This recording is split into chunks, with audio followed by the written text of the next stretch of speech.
OK, parfait. Faut mettre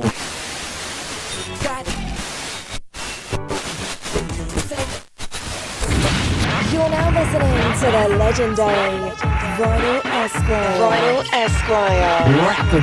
Seattle style.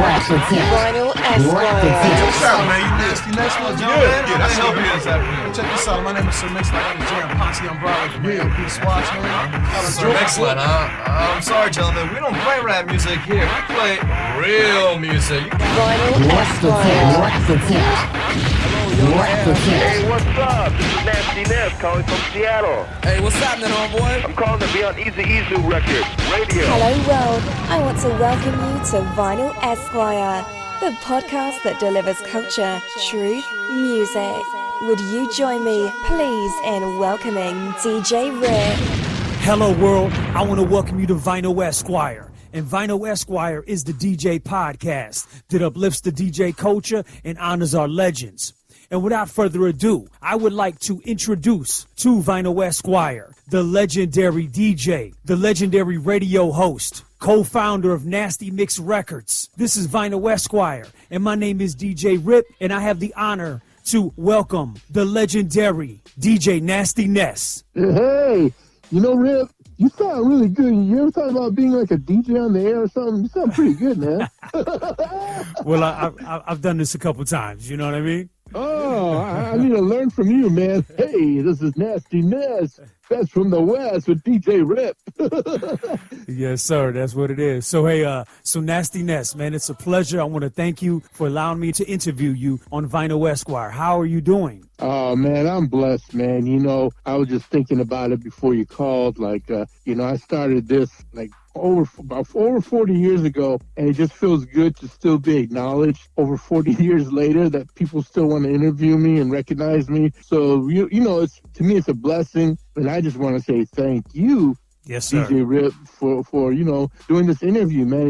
It means a lot to me, man. And, you know, and whatever I can do to spread a positive message to those that are listening right now and shine a light on it, even if it's just one person, man, then I've done my job. Yes, sir. Absolutely. Well, let's get right into it, Ness. Why don't we take it all the way back to the beginning, and then we'll talk about what you got going on now. Nasty Ness, tell me who or what made you want to be a DJ? Well, it started, I had a close friend who was a DJ in Seattle, and he was on the radio station, and he also DJ'd at a club. But what it was, I would get my haircut at his sister's house, because if I got my haircut at his sister's job, it would cost a lot of money. So she said, why don't you just come over to my mom's house? I'll cut your hair there. And it only cost like $10. Nice. So I said, okay. So I said, $10 or $40. So I picked the $10 one. Of course. And I remember every time I went to her house, I would hear this loud music playing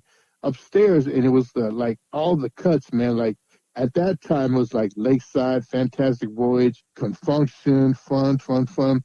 All the cuts, man. And I said, who's that with the music? He goes, oh, that's my brother. He's a DJ, and he DJs at a club up in Seattle called Spectrum. You might know him because he's on the radio on KYAC. His name's Ed Locke. And I go, that's your brother? Oh, man. He's Chinese? I didn't know he's Chinese. Wow. He was black. Right, okay. Because this is Chinese. And then I thought, wow, I was tripping out. So anyway, her brother invited me to the radio station one night because he did overnights like midnight to 6, and he said I could help answer request lines. And I remember the first thing that I did was when I answered the request lines, at that time they're playing vinyl records, so I actually my arm accidentally hit the tone arm of his of the record player, right? And oh man, and he just went and he kind of yelled at me and got mad.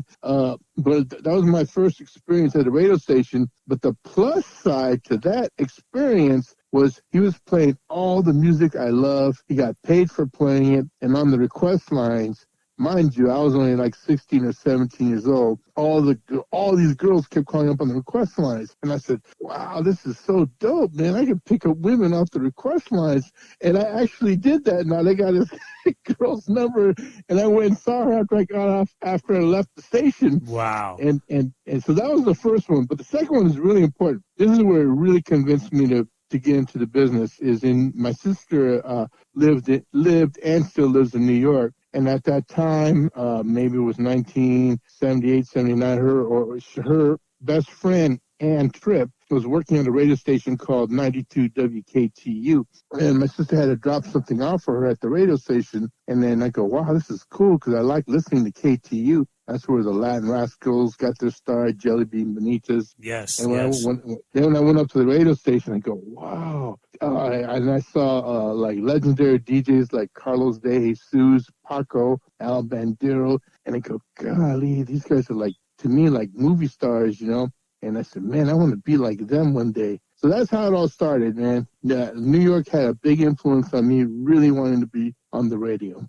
So would you say that 78, 79 is when you got the bug? So when did you actually, start actually DJing, you yourself? What year? Well, okay, there's two sides to me. Actually, DJing, being an on-air personality, was probably around 79 when I went to Bellevue Community College to radio school. Okay. Did a program there, so I was actually broadcasting on there. And as far as on the turntables, probably around 78. I would hang out with Ed Locke, the guy that influenced me to be in the radio.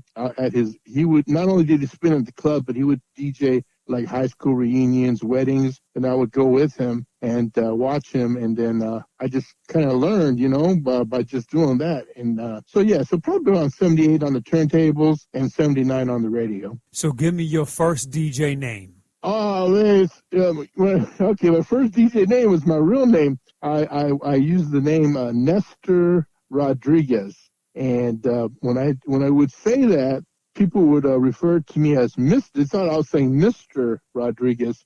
And I was really young. I was going, man, Mr. Rodriguez, God, that's like you would say to an old guy. So I changed I said, what if I just use my nickname, which was Nasty Ness, and let's see what happens. Because at that time, in that era, the name Nasty just didn't really sound really, like it was a good thing. It was kind of sounding negative. Uh-huh. But I liked it because I was nasty because of my martial arts. I was really good at martial arts and stuff. Nice. So okay. They called me Nasty Ness. I was so nasty with my kicks in a good way, meaning good, like nasty. But everyone else thought kind of in a bad way. But I started to use Nasty Ness because people remember it, and it got people mad sometimes when just me saying my name or them saying it. So that kind of just stuck with me. And I've kept that name all these years till today. I'm still Nasty Ness. Yes, sir. Okay. So we obviously have inspiration from local jocks because you're from Seattle, Washington, right? Well, originally from the Philippines and Okinawa, Japan. But yeah, when I moved to the States, became a citizen, I was 10 years old. Okay. And I was in Seattle, correct. Got you. Okay. So what brought you? Are you from a military family, or what brought you to the States to begin with at 10? My mom was a nurse in the military. Yeah. And she just had the connections and everything, and that's how we ended up coming to Seattle. Got you. And yeah. Mm-hmm. Okay, makes sense. Okay, so you come to the States, 10 years old, Seattle, Washington. All right, so then now we fast forward, you're a teenager, 78, 79, right? You start getting inspiration from the radio jocks in Seattle, and then your sister lived in New York. So you're going back and forth, right? Okay, so now you're a young DJ. It's Seattle. Talk to me about how did you get into radio, and then talk to me about Fresh Tracks and 1250 K-Fox. Okay, well, when I was telling you in 79, I went to Bellevue Community College. I really did not like going to school, and the only reason why I graduated from high school is because my mom had cancer, and she knew she was going to be around long, and her last wish was to see me graduate. So I just did all I could to graduate, so she was able to see me graduate, and then she passed away. And so I went to Bellevue Community College, and I was like, oh man, that was the advice given to me,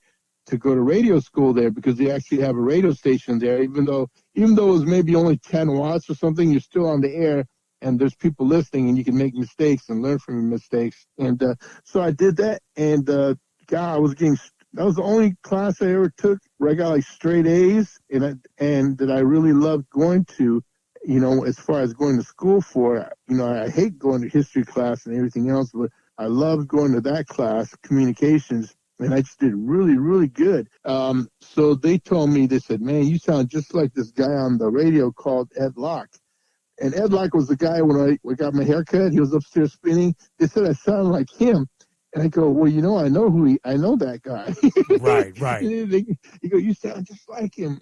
You should try to get a job at that radio station. And I go, well, that station is about to get sold. And it ended up getting sold to new owners. But they kept the format kind of the same, but they added just a little bit more pop stuff to their R&B. And I said, what? And so my teacher at school said he really encouraged me to go over there and apply for a job. I said, you sure, man? I'm just so young, man. I'm just only like 17, 18 years old. He goes, just go there, just try. So I did, and I kept going and persistent. And man, God, I was really lucky. I got hired to not be on the air, but to be a board operator, where you would plug in the cards. Yep. You know, play the traffic report, and then I was so happy because they said, okay, we want you to do the weather report. I go, are you serious?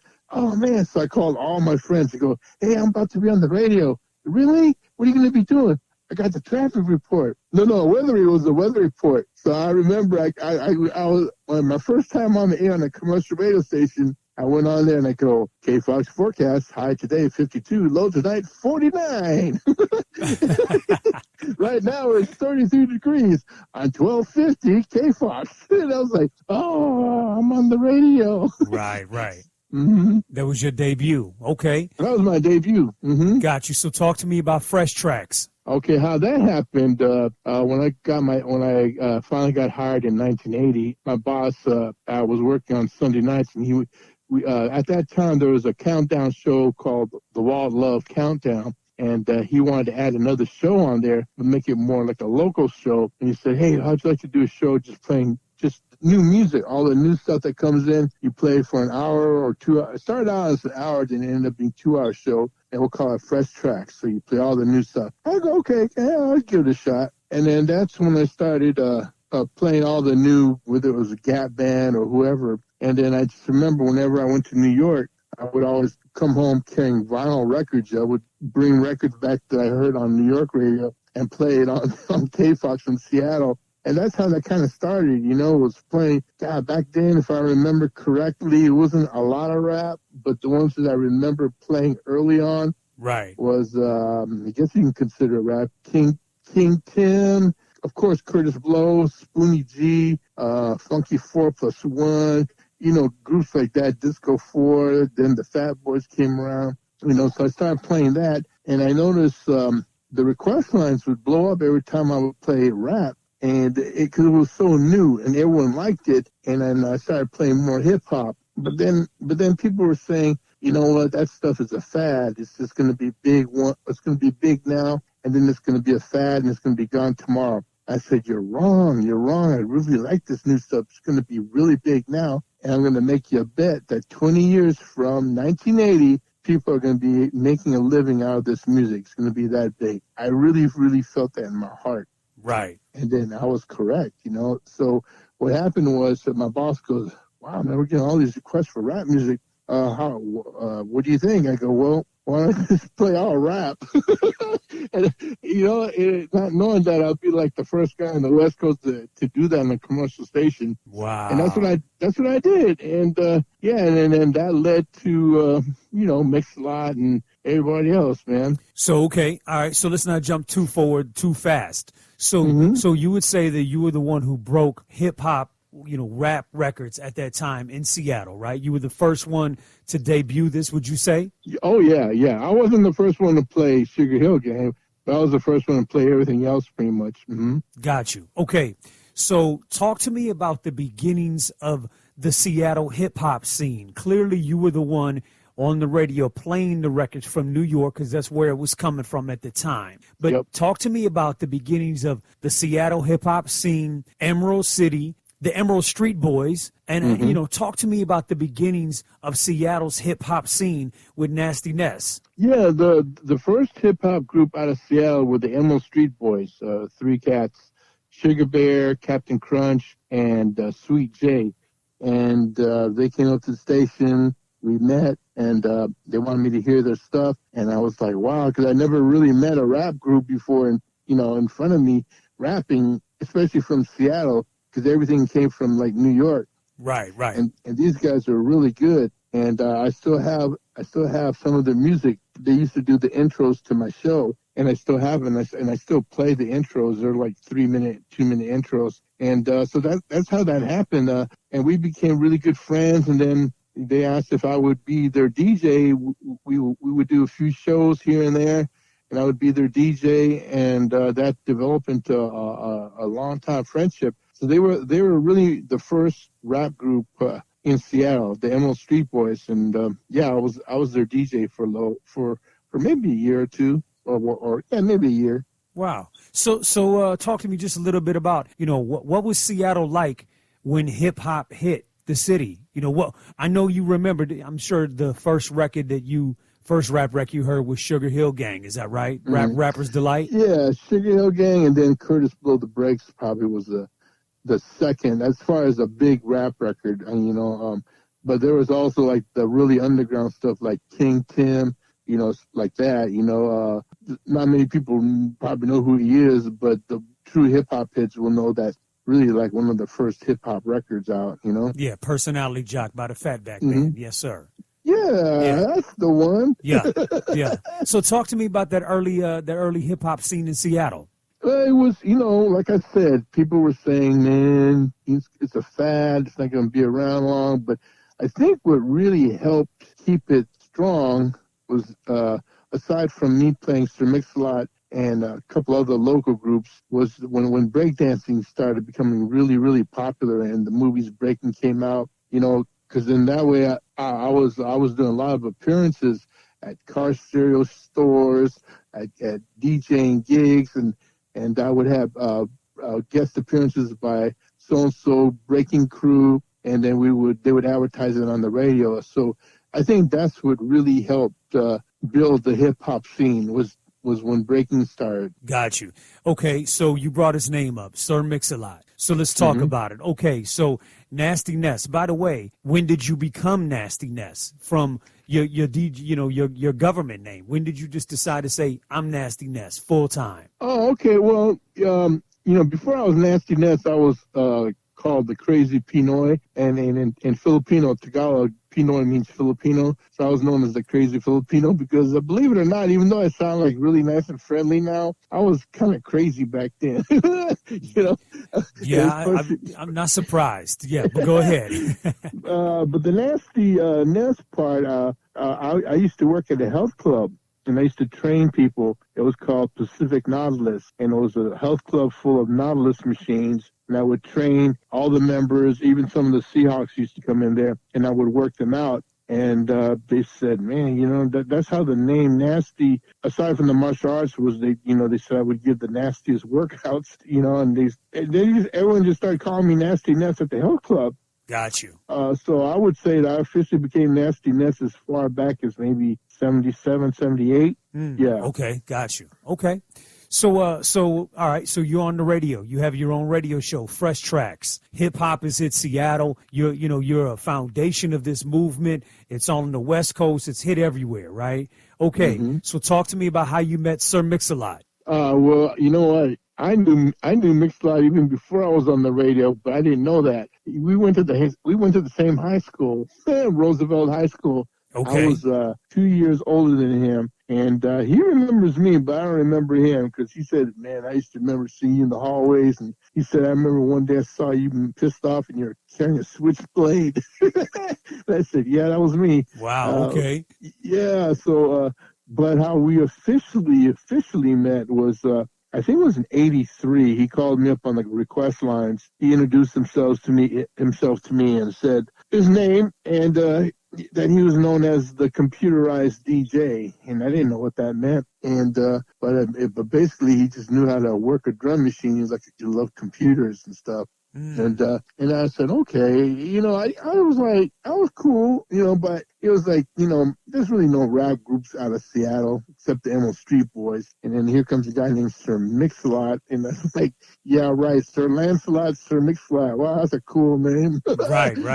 But he told me who he was, and that was the end of that. And it wasn't until I finally went to one of his gigs, and that just changed my whole life. Okay, so talk to me about that experience. Talk to me about, Sir Mix-a-Lot, you meeting him and then you guys, deciding to work together, because then you eventually either put out these records together or he put these songs out like Let's G and Square Dance Rap on his own. Talk to me about the beginnings of the relationship with Sir Mix-a-Lot. Yeah, well, he would, while I was doing gigs with the Emerald Street Boys, DJing at events, he DJ'd at in the heart of the black community, the Central District, the Boys Club, and every week, I think it was every weekend, he would DJ there, and it would be packed. And so Ed Locke, who the president of Nasty Mix Records, he said, "Hey man, you want to go check this guy Sir Mix-a-Lot up?" I go, "Yeah." He called me up on the phone, and let's go check him out. But I told Ed, I go, "Man, I'm warning you now, though, Ed." I said, "You and I are going to be the only person that's not black going in there, and we're the only two Asians walking in there, man. So right. I hope you know some kind of kung fu." Okay, you didn't bring no nunchucks or nothing. Is that what you're saying? Oh, trust me, I had some in my back. Oh, wow. Because it wasn't illegal back then. Okay, go ahead. So we walked in there, and but the thing is, few people knew who I was because I went to school in the Central District, and majority of my friends were Afro Americans, Filipino, Asians, the minorities. Right. So I walked in there, and man, everybody was just like looking at us, especially at Ed, because he kind of didn't fit in. He was wearing like an Izod, one of those shirts, he looked like a yuppie guy walking in there. And so we walked in there, and then that's when I saw Mix-a-Lot. I think he was DJing in the gym's lunchroom or something. And then I saw him scratching. I saw him rapping with the Smurf voice.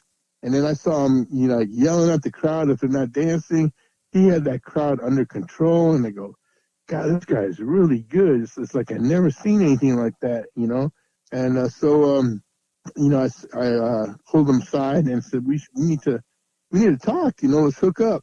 And if I remember correctly, we all went to my favorite Chinese restaurant in Chinatown where Bruce Lee used to always eat at. Okay. And we talked and everything. And I said, you know what?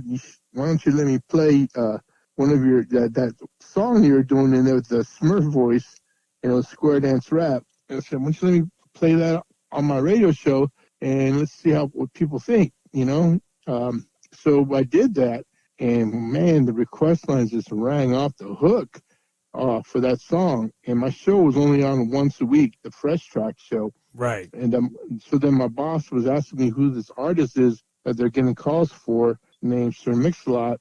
And that kind of what broke the ice right there. Not only did I play that song, every week he would give me a new song, and I would play it off a cassette. And it just his fan base just grew and grew and grew.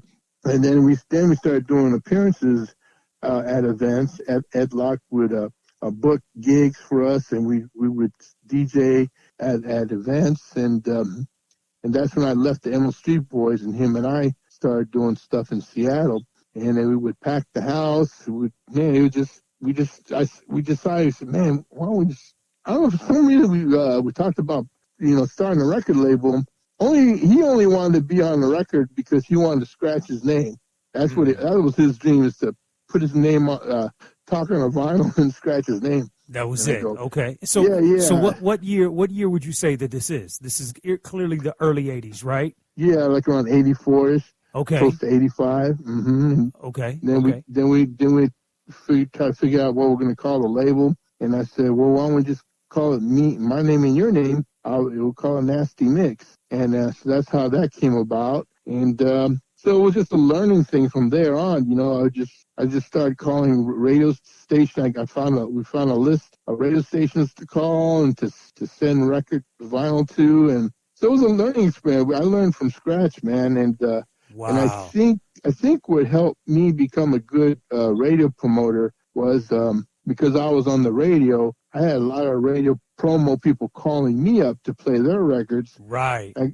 So I learned. I go, you know what? If I do this to me, but do it for some Mix-a-Lot, maybe that'll work. So I just kind of flipped the script and how people would approach me, and then going to conferences like New York had the New Music Seminar, Atlanta had Jack the Rapper, BRE in LA. I would go to all these conferences and just network and meet people and run into record promoters that were calling me every week. I would run into them and hang out with them. So I would just study how they treated DJs, what they did, and I just try to duplicate it. And I'm a kind of guy, a friendly guy. I get along with pretty much everyone, and I think that would help. That's what helped, I just had that gift of gab, and people just feel comfortable around me, and so that kind of helped get people to play our record, and then somehow we end up going gold and platinum. Okay, so hold on. All right, so wait, let's not jump too far ahead. Is it true that you almost got fired from the radio station for playing Mix-a-Lot's records? You did your homework. Yes, sir. I sure did. My boss at the time was like, because he knows I kept playing too much of his Mix-a-Lot stuff, and he kind of got irritated by it. And but I refused. I said no. I'm telling you, this is going to be huge, man. Trust me on this. I'm putting my job on the line because I believe in this artist. So yeah, that did happen. But another case, it happened again years later under the new owners. They told me to stop playing MC Hammer, but that time with these new owners, that time I knew, I loved Hammer, but I didn't want to lose my job, so I stopped playing Hammer. But I told Hammer, I go, man, I can't play anymore, man. They see me walking in the station with these new troop outfits all the time. Right. Like, what are you doing, Ness? Yeah. But my first boss, I yelled and argued with him, and he said, yeah, go ahead, keep playing him. Cool. Well, you made a good decision. Okay, so, all right, so obviously Mix-a-Lot was making the music. He was bringing it to you to play on the radio on cassette tapes. There was no records. You guys create Nasty Mix records, right? You put out these records called Let's G, Square Dance Rap, I'm a Trimp, and then, later the hit record Posse on Broadway. So now, talk to me about how, really quickly, talk to me about how you were distributing, these records, the Posse on Broadway video. And, because Sir Mix-a-Lot took the world by storm, and Posse on Broadway became a hit record. The fashion, the videos, you being in the video, the raccoon hats, because look, I'm a DJ from the Midwest. I started in 84. So when I saw Posse on Broadway, me and my crew, we wanted those hats, the raccoon hats. We wanted the clothes, and the records were incredible. Talk to me about these songs, all of these hit records that came out independently, because this is a West Coast thing, because all of the other legends from California was doing the same thing, independently pushing their music. So talk to me quickly about Nasty Mix, the infrastructure, the distribution, and what was your part in the creation of the music? Well, my part with the label really was radio, because I had all these friends. I made friends with everyone that are DJs like you. They all became my friends, and all I gotta do is ask them, hey, can you do me a favor? Can you test this on your show? And they would do it for me. So my main thing was that Ed Locke dealt with the distribution. We did it through McCullough. The McCullough was like the main one back in the days that put out like Egyptian Lover, with the video MTV. We hired another guy named Ramon. He happened to have a good relationship with, I think her name was Sherry, who made the decisions on what to play. It had to go through, they call it standards, and what they accepted or not accepted. So he used his clout to try to get the video on MTV, which actually we didn't get too much love on the video. A lot of these things just didn't explode. People think it did. It was pretty rough, man. But when the Posse on Broadway was the one that really opened doors for us. Posse on Broadway, Square Dance Rap opened the door, but Posse on Broadway opened a lot of doors. But it didn't open one big door that I really thought it would open, because I said to myself, Posse on Broadway, what's the biggest Broadway in the world? And that's New York's Broadway. I said, there you go. We're going to have a big hit in New York. But New York was the only one that didn't really support us. Wow. Except for the small stations out there. And I remember there was Hank Love, WNWK, The Awesome Two, Chuck Chillout. They had shows on these non-commercial stations, and they would play our records, I go, well, I guess that's something, a little something, but we wanted the big stations to play, but they didn't support us. And I even remember going to a panel at New Music Seminar, and I think it was Mr. Magic, who I admired a lot, and he told me that I played the record in front of a big crowd, and he said it's only going to hit in Seattle, and that's it. And I said, why you say that? He goes, well, it rains in Seattle. It's all green in Seattle. The song sounds like Seattle. It's only going to hit Seattle. And I go, oh, I just got dissed by some guy I looked up to, Right. And that just motivated me more to really want to make this record happen. I mean, we went to Def Jam. We went to all the labels that relied on me to play their record. Wanted to support the Sir Mix-a-Lot one. They didn't think it was strong enough. But, oh well, we ended up doing it on our own. Okay, so Ness, so clearly, all the records come out, Nasty Mix is launched, right?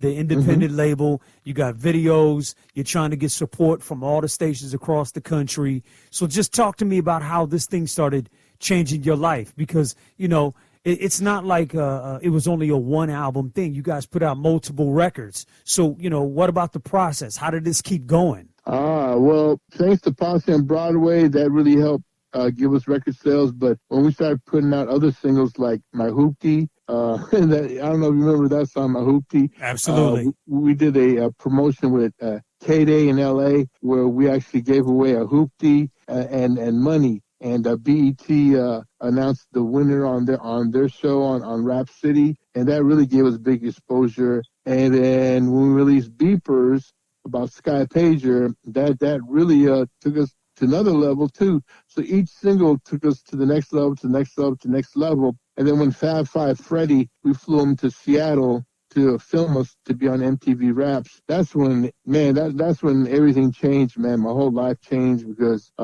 I was making more money. I was wearing real gold. And, man, you know what I'm saying?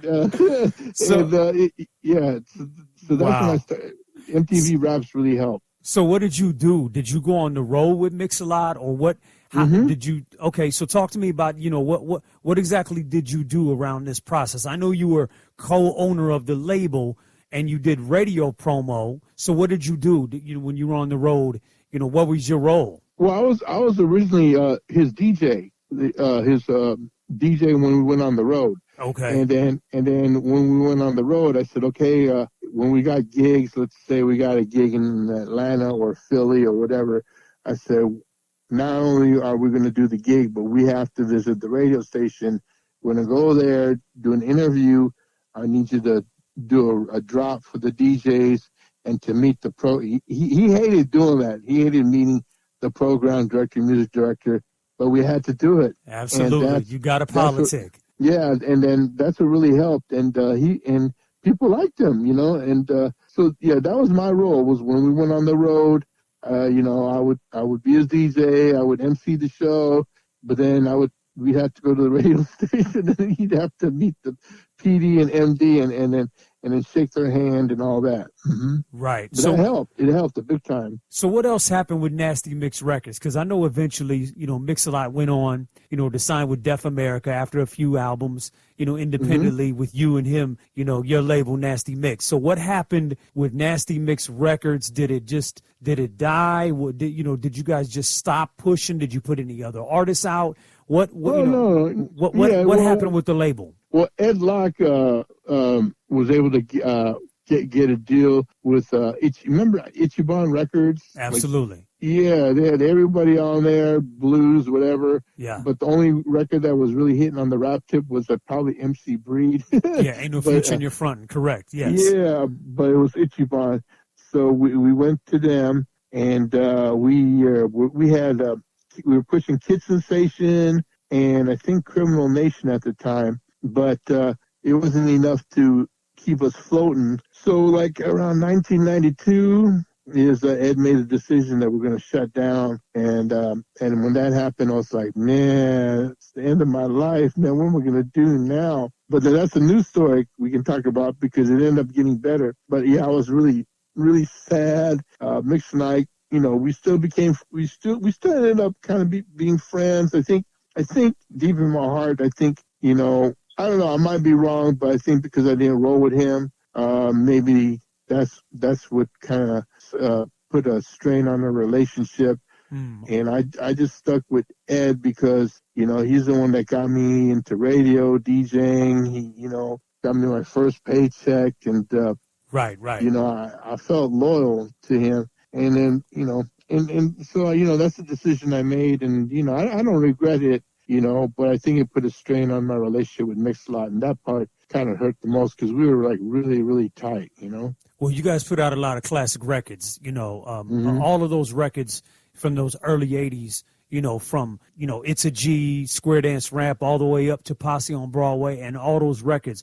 Those are classic albums, and they were groundbreaking from Seattle, right? So because there still hasn't been anybody from Seattle to do what you and Mix-a-Lot did. So with that being said, talk to me. I know Mix-a-Lot moved on to Def America, and then he put out his biggest record ever, Baby Got Back. But talk to me about, Nasty Nest, life after Nasty Mix. What happened for your next step in your career after those records?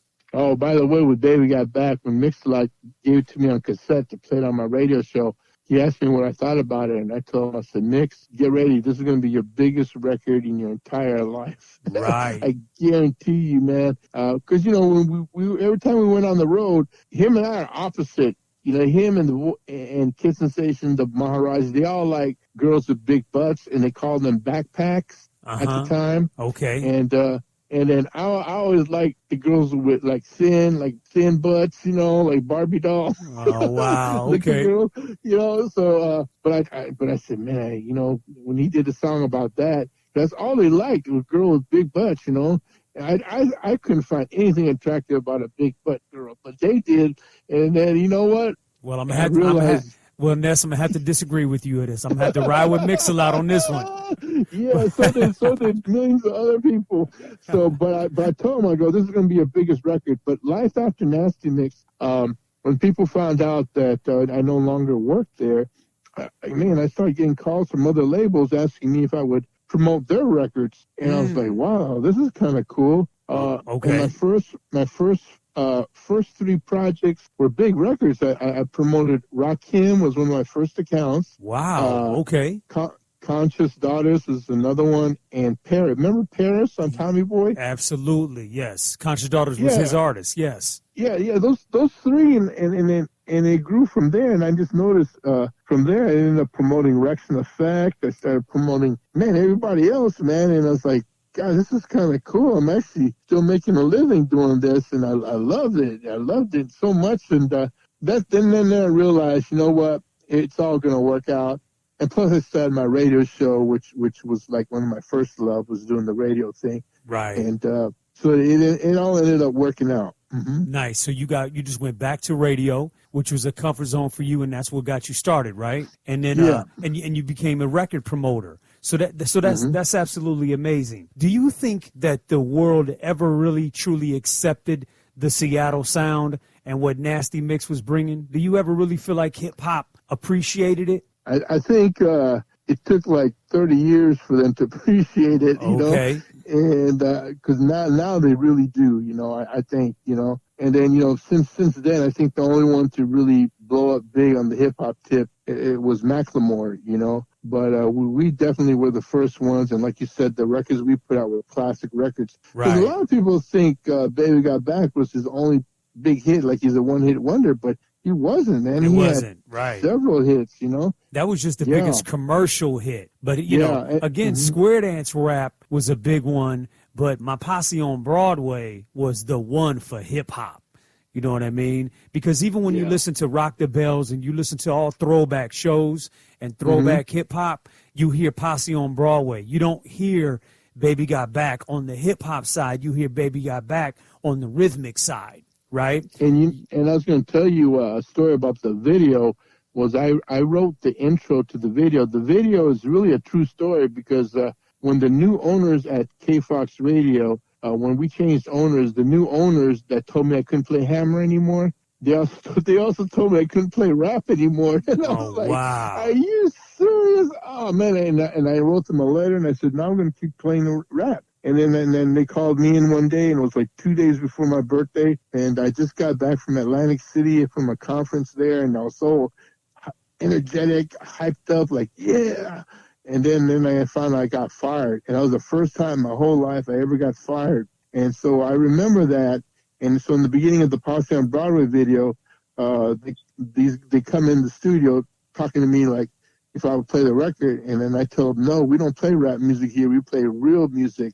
So I was basically dissing the new bosses at the radio station for firing me.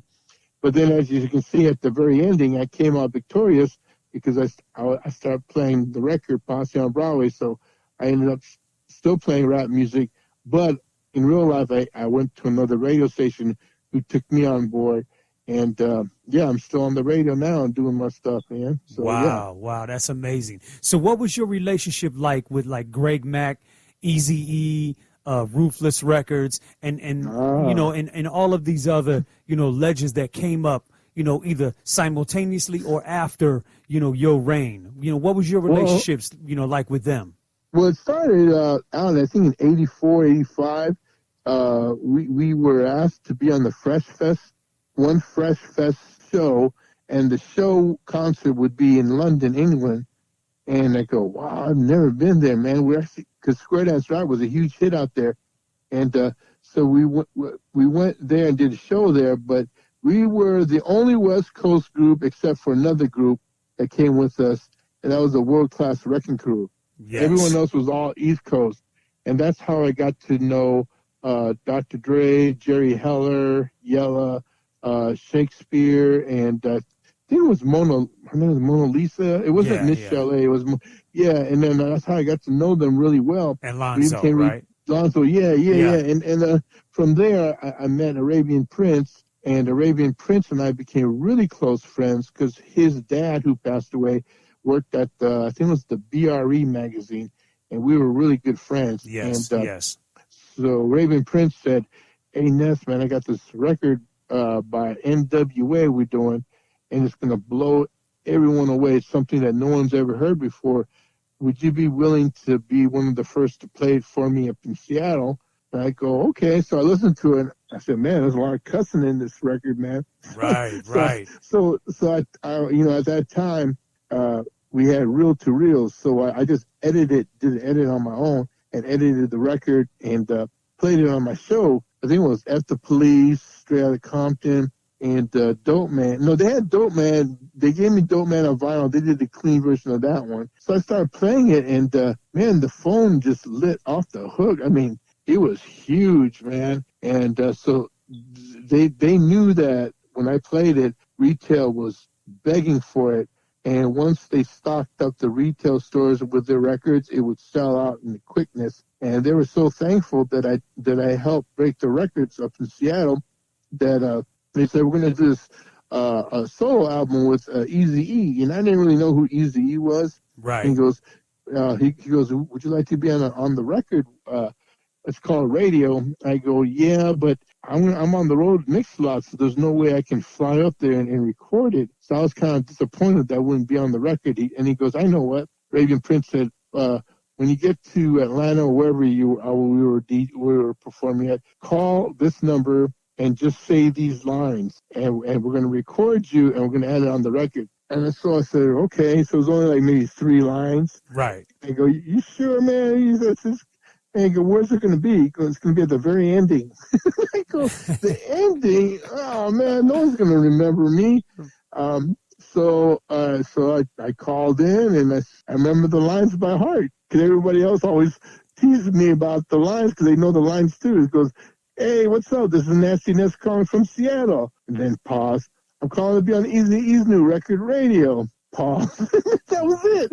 Right. And then so they added that to the very end. Yeah. And man, everybody in Seattle thought I was like like God, man, because I was on Eazy's record, you know, and it ended up becoming a humongous hit. It did. And, It did. So that's what happened. And then I had a good relationship with Brian. I forgot his last name, from Priority Ruthless Records, Priority Records, the owner. Right. So every time I go to LA, I'd hang out at the office and just hang out there, and you know, and yeah. So the relationship was always there, man. And you know, I got a few plaques from them, and yeah. Then it was really cool. Is we ended up touring with NWA and MC Hammer and JJ Fad, and I just remember sitting in the audience, you know, doing sound check, and then Ice Cube would be in front of me, Eazy would be sitting next to me with his feet up on the chairs, and we'd just be sitting in the audience, you know, because no one really knew we weren't that big yet, and they weren't that big yet. They were just getting ready to become big. I mean, I remember at the New Music Seminar, if you watch Straight Outta Compton, I think there was a scene there where they got in a fight at the hotel. Right. Well, I was there when that happened, and I remember during those days, man, I remember Ice Cube used to just follow me around because he didn't really know many people, you know, and I just remember those days, you know, but I was there when that happened. Man, that's incredible. Well, that's why I asked you, because I know, you know, again, you made, you know, appearances on records, you made appearances in Mix-a-Lot's videos, and I knew you were on the radio song Eazy-E's record. And I know you worked with, you know, a lot of people in your career. So what kept you busy in the, you know, the 80s, the 90s, and the 2000s? Was it radio? Is that what kept you busy after, you know, the records? Not just radio, but promoting other people's records and going to a lot of the CMJ seminars, the Gavin seminars, you know, traveling, doing that, you know, that's what kept me busy, is pushing other people's records, promoting records. And man, I love that. You know, that's what I like to do, and I still do it to this day. Absolutely, you know? Absolutely. Yeah. So let's talk about, you know, a few other accomplishments of yours. Let's talk about some of your film and TV roles. Now, you remember? Yeah. So as far as like movies go, I know you were in Kung Pao, you were in House Party 4. You've been on ER as far as TV goes. Lock, Dead Season, if that's correct. And you know, and you've been on a few TV shows and made some movie debuts. How did the film and TV thing happen for you? Well, when Ricky Lee from Hits Magazine, we were really close friends, and he used to do these. At that time, no one was doing DJ conference calls. He was the first one to start those DJ conference calls. Right. And I was one of the DJs on the call with him, Flex, Luke from Two Live Crew, the Baker Boys, all these cats that were really young back then. And he knew I had clout with college radio DJs, and Hits Magazine wanted to start a section for college radio, and they knew I would bring in accounts to the magazine. So they offered me a deal, said, hey, man, we'll fly you up, get you a place to stay, you know, we'll pay you whatever you want. And, man, it was too good to be true, but I didn't want to leave Seattle because that's my home. Right. But everyone kept saying, you know, you can always go back home, you know, give it a shot, you know. And I said, well, one of the driving forces that made me really decide to move out of Seattle to LA was I always wanted to be an actor in Hollywood. You know, that was one of my dreams. You know, I wanted to follow the footsteps of Bruce Lee, you know, do what he did. Right.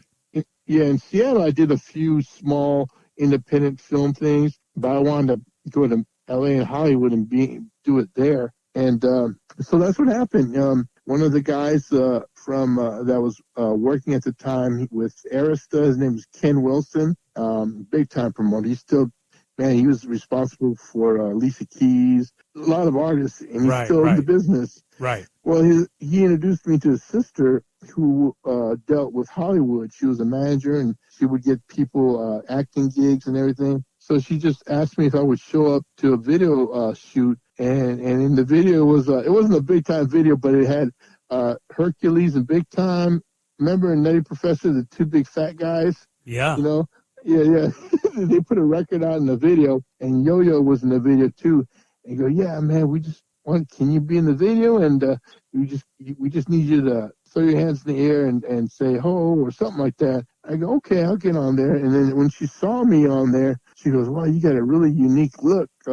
how would you like to start going on auditions? I go, wow, man, her name is Donnice. I go, Donnice, man, this has been my dream. Right. And so that's what led me to, she goes, do you know the group IMX, Immature? And I go, yeah. It goes, well, their manager, Chris, I forgot his last name, Chris something, is auditioning for House Party 4, but this will be the first house party without Kid and Play. And I go, okay, Right. yeah, sure, I'll give it a shot. So that's how I got on there. I got I did the audition, I got the part, and played the gay pilot, and I think I did a really good job as the gay pilot. It was for Gateway Airlines. You played the part well, my man. Yeah, I did it really well. I said, man, I don't have to act. I just be myself now. Oh, boy. That was my really first big role was doing that, and I still get residuals from that one. Nice, And then nice. That led to Kung Pao Enter the Fist, which was a kung fu comedy. Yeah. And I go, wow, this is the next best thing. That being like Bruce Lee, I'm actually in the kung fu movie. I did that. Mm-hmm. And then when I did ER, I was like, oh my gosh, I was like, that's John Stamos. Oh my gosh. Right. Wow, I'm next to these big stars. And so that was a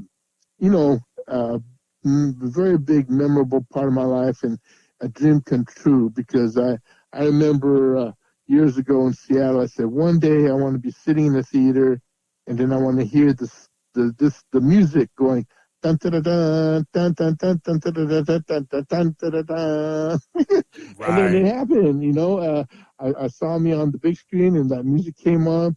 I go, wow, my dream is actually happening. And, and I still go on a few auditions here and there. I recently auditioned for a part in Jennifer Lopez's new movie. I haven't heard back or anything, but, wow. If it's meant to be, if it meant to me, then it'll be. I really want to excel as an actor and be like the next Mr. Miyagi guy, Mr. Arnold from Happy Days. Be like him, come like his age now. Right. Well, that's incredible. You start as a DJ in the late 70s in Seattle, and then, you become, this, executive, for Nasty Mix. You put out these classic records with Mix-a-Lot. You tour the world. You put out these hit records. You get back into radio, and then you get into TV and film. I mean, that's amazing. It all came from a DJ from Seattle. So then now, let's talk about this, because this is how I met you years ago, probably, maybe 20 years ago, right?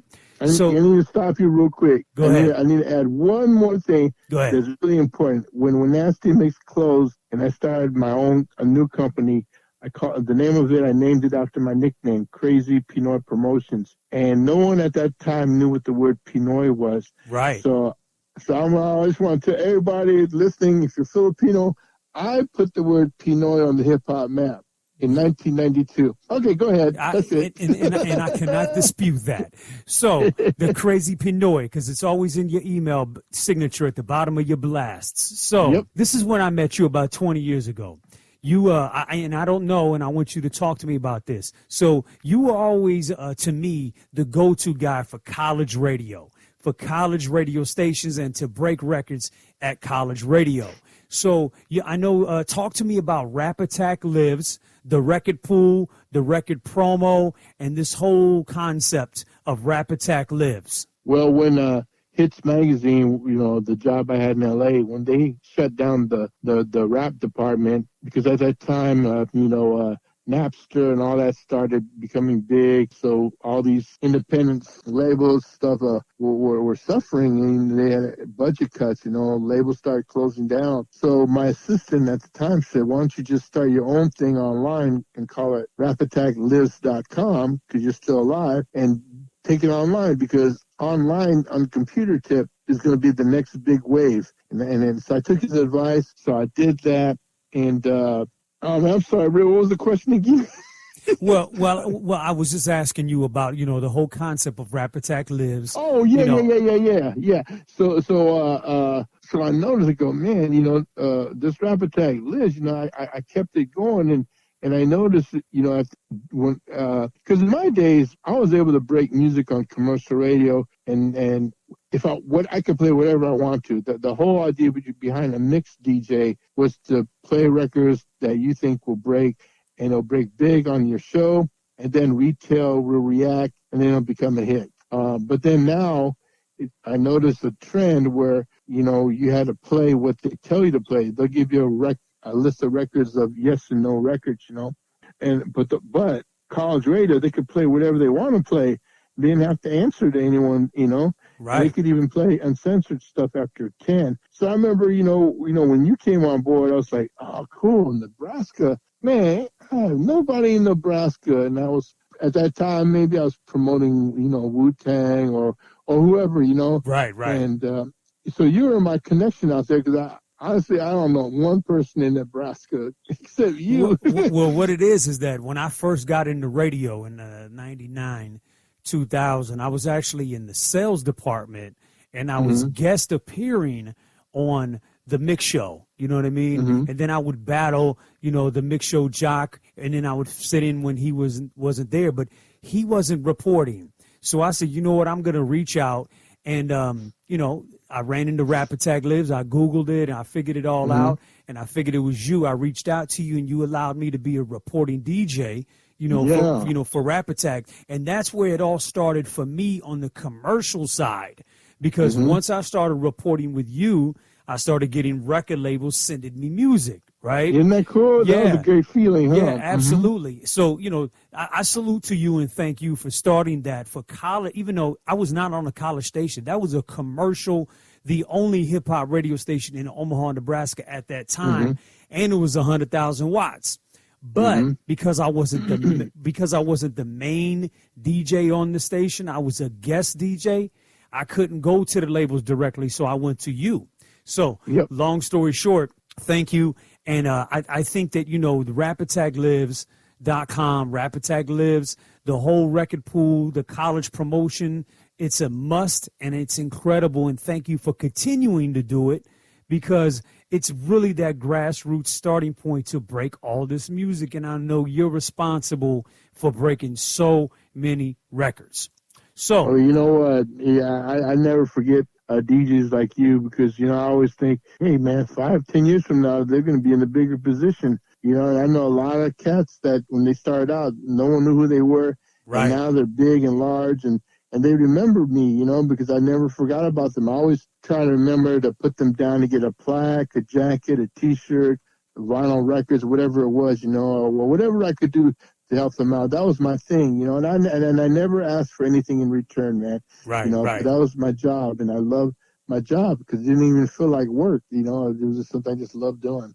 So, Nasty Ness, what projects are you currently working on? Oh, man, I'm still, a lot of it's like independent stuff, man, and I have a whole list of records. I don't have it in front of me, man, so that's all right. I can't.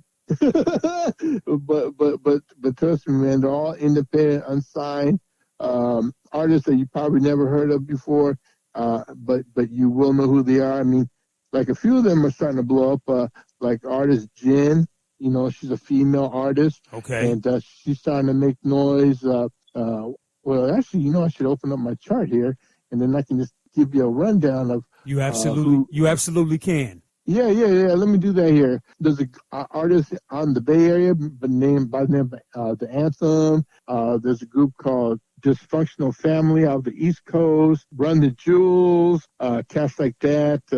Black Stacks. Dang, man, there's a whole bunch of unsigned independent records that commercial radio won't support, but my DJs will play it. And I still do these conference calls every week. So like on yesterday's call, on the latest call we did, we have the new Gangstar called the Glowing Mic. Yes. We were supporting that, and KRS-One, he's got one called Don't Fall For It. Yes. These are all phenomenal records. Yes. Yeah, Black Thought's another one. Streams of Thought is doing real well for us. All these independent artists, man, we have the platform to put them on a pedestal and get their shine, and that's what I do. So if any up-and-coming DJs want to get down and find out any more information, it's RapAttackLives.com still, right? Mm-hmm. Yeah, and then I can also give my social media. Well, hold on. We'll do that at the end. End. But just the record pool and the college reporting, it's RapAttackLives.com.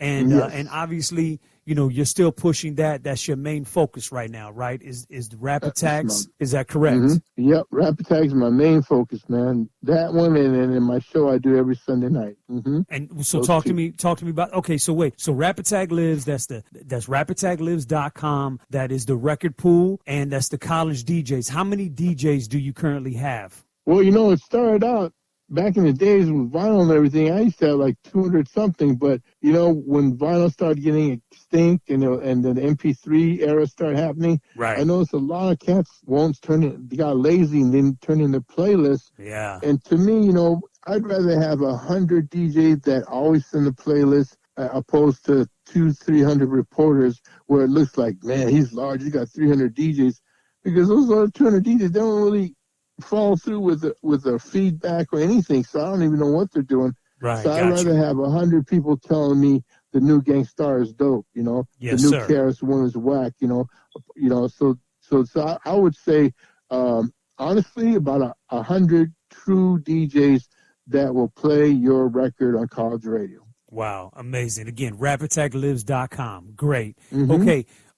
What memorable awards have you been awarded for your achievements that you can think of at the top of your head? I know you've won. I know you've won a few. Could you name a few of your accomplishments? I've won several Gavin Awards. One of my biggest awards was the Jimi Hendrix Lifetime Achievement Award, because he's from Seattle. Wow. That was one of my biggest awards. I've got awards from the Filipino community. Aside from that, I've got like maybe 60 plaques on my wall. I guess those are awards. I got as far back as Whitney Houston's first record, to Michael Jackson, to Eric B, to right. Yeah, they don't really give out plaques anymore. I don't have any of the new stuff. Like if Tekashi 6ix9ine went platinum, which I know he has, I don't have that. But I have all the classic ones like Alexander O'Neal, Pebbles, De La Soul plaques. Yeah, I mean, you've been in it so long. I mean, I'm sure you got a nice wall full of plaques to stare at, no question. And, and you deserve everything that you get, even from the plaques that you have. I mean, your particular records, the Nasty Mix, the Mix-a-Lot, all of that. Yeah. That's in my living room. Those are my special ones. Yes, sir. Yes, sir. So anyways, salute to you and everything that you've accomplished. And, you deserve any award that you get. So how do you feel about the current state of radio and the music business? Oh man, it's so different now. I just have to learn to adapt. Everything is judging by streams, social media, all that kind of stuff. And for a guy my age, most people my age, like a lot of my friends my age, they don't know anything about that. So I just have to keep relevant with the times, and that's why the DJs on my conference call are very important to me, because they are my ears. They are the ones that tell me, hey man, we don't do it that way anymore. We do it like this, Right. So, and I'm always open to change. Sometimes it's really hard, to adapt to the new way of doing things. Mm-hmm. But this is a whole different ballgame. A lot of people that start, back then with me, they can't hang with the hip hop that's out now. I'm not a huge fan of it, but it's like rap. It evolves. I remember when Hammer came up, people hated him, but he ended up becoming big. I can appreciate how things change. Public Enemy came out, it was so different. It goes through its phases. So right now, kids, they want to tattoo their face and color their hair, and mumble rap. That's what's hidden for the kids. I can't knock that. I'm not a kid anymore, but I'm sure if I was their age, I probably would like it too. Right. Is there any plans for Nasty Ness to bring back Nasty Mix Records? Oh man, or even a new record label for that matter? I don't think so. It's so, man. Having a record label, just I don't know, man. I can't answer that question. It's hard work, right? Well, I don't mind hard work, because I am a hard worker and I love working hard. Yes. But my dream right now is to become a famous actor, man. I want people that know me, that can hip hop. I'm a household name. I want it to be that way when it comes to acting. So when people go, oh yeah, Nasty Ness, I want like your grandmother to know who I am, like that. Right. So what's in the future for Nasty Ness? Jeez, man. To survive this COVID-19, I'm in LA where it's like really, really, really like the hot spot out here. It's really bad out here. The future for me at this point is to survive that and not catch that. Wow, just, I'm on my second marriage, and it's doing really well. Oh, congratulations. I want that to do well. Right. I just hope I can live at least another 20 years and be happy. So right now I'm happy. Very I went nice. I went through a dark time in my life where I hit rock bottom, but I'm glad I did because I got through it. I learned from it and made me a better, stronger person. And so I'm really thankful for everything, man. Like I am thankful just spending this time with you, man. It really, not many people my age and been around this long gets recognized still, and you still recognize me, man. And all Filipinos look up to me, Yes, sir. So, thank you so much. Yeah, absolutely, man. And again, you deserve it. So, look, before we get out of here, can you give me one unbelievable, untold story from your hip hop past?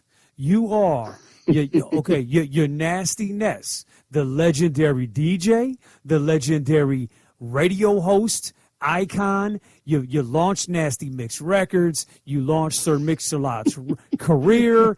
Give me one story from your past that we would love to hear. One hip hop story, please. Well, it's oh man, this is a good one, man, and I'll never forget this one. I think we were in Washington D.C. and we had a really nice hotel. It was either there or St. Louis. We were in a really nice hotel, right? I had my own room. And then I had this girl in the room with me, man, and she was so fine. Cause every show we did, I always found a girl, man. But this girl I really, really wanted really bad. Like I would die for her, man. And so I had her up in my room, but she was like really hardcore. Like she wasn't giving me the time of day to even put my arm around her, man. So I just she started asking me questions, and I was telling her, oh, yeah, I wrote Posse on Broadway, and the part where it goes, I go, yeah, that's my voice, they sampled it, and, I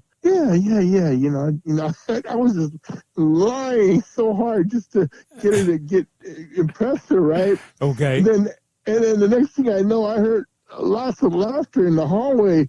Oh, man, it was fun. All those guys were listening to the door, listening to me back to this girl, saying that. I was so embarrassed. Wow. They heard me. Yeah, so that's something I don't really share with a lot of people. But I tell you, I was so embarrassed. And then so the girl goes, oh, why are they laughing at you? I go, oh, I don't know. Kids will be kids. Wow.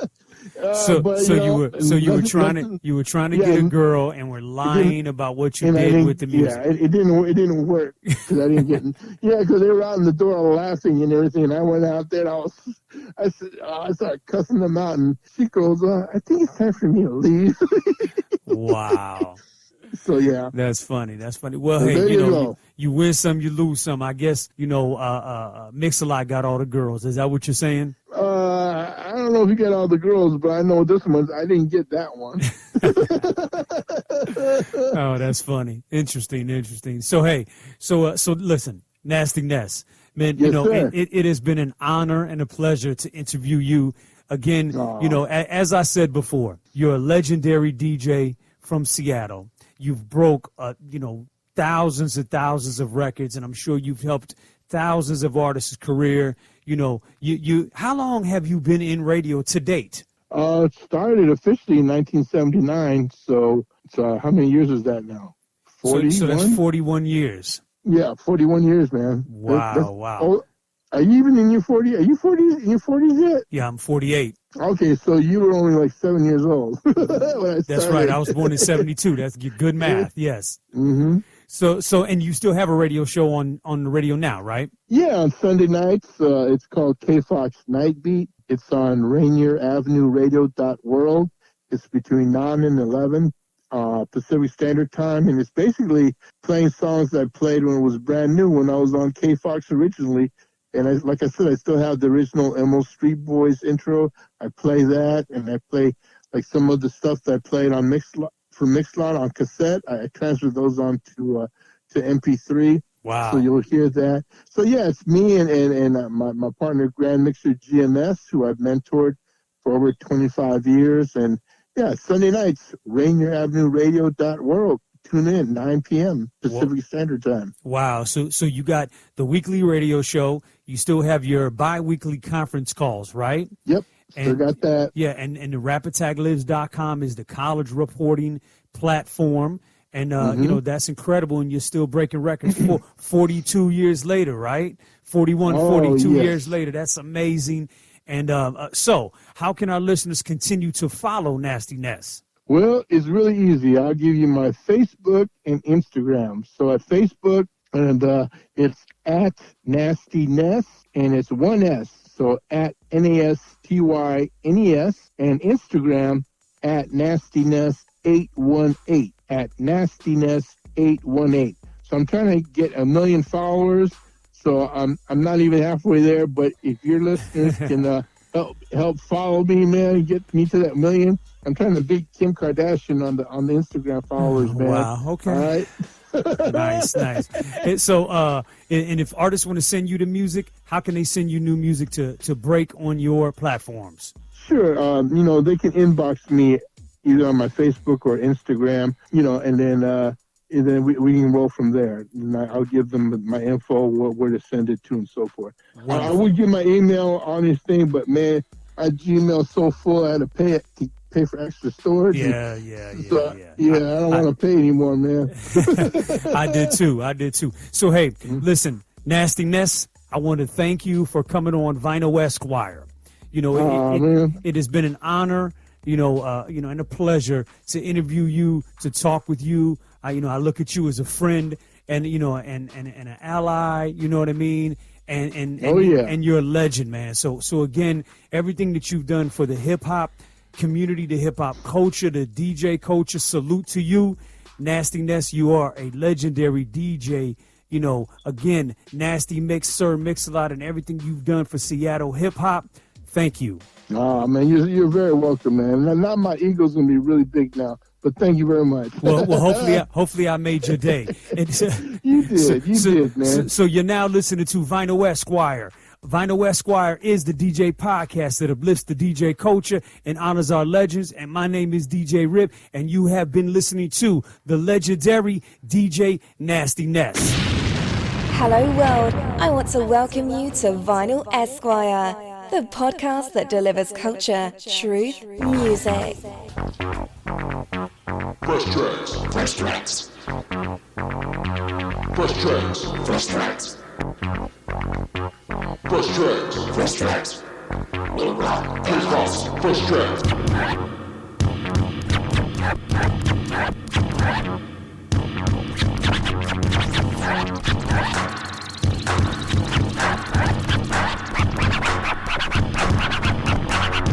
It's a Mix-a-Lot, Ray on the wheels of steel. Down with K-Fox, fresh tracks, you know the deal. Your other DJs, you just can't be like me. Because Sir Mix-a-Lot, Ray bust the big beats. Check this. R-E-S-H tracks. K-Fox fresh tracks. Look at all we right. R-E-S-H tracks. K-Fox fresh tracks. Look at all we right. You know it.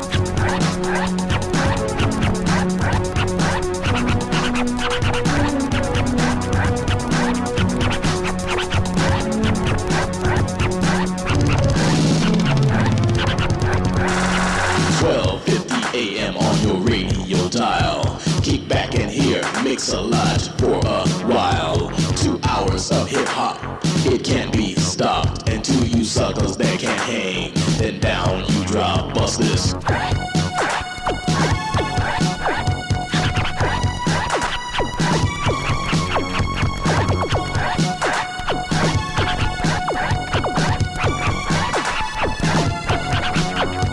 Sir Mix-a-Lot Ray, the computer DJ, blasting big rhythms 24 a day.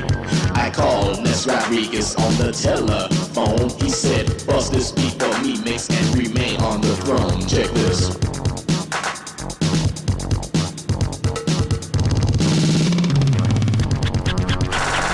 M-I-X-A-L-O-T, along with fresh tracks, baby, in the place to be. There's no other DJ that can touch this style, so kick back and check my synthesizer for a while.